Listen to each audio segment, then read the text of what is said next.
দেখো কালো সর্ষে সাদা সর্ষে হাফ হাফ করে মেশানো।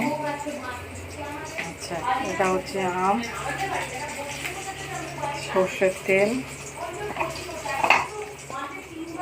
যে হলুদ, সামান্য হলুদ দেব, হলুদ, এটা হচ্ছে এরপরে নুন।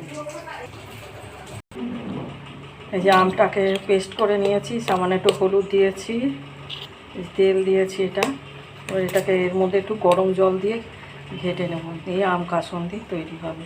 এগুলো গরম জল রেডি হয়ে গেছে আমার কাসুন্দি। এবার শিশিতে ভরে দেবো, ওর ওপর দিয়ে অল্প একটু তেল ছড়িয়ে রেখে দেবো। 1 বছরের ওপর যাবে, এটা কোনো নষ্ট হবে না।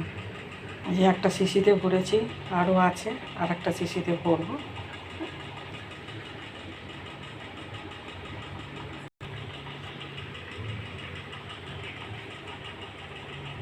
উপরে তেল ছড়িয়ে রেখে দিলাম, এটা নষ্ট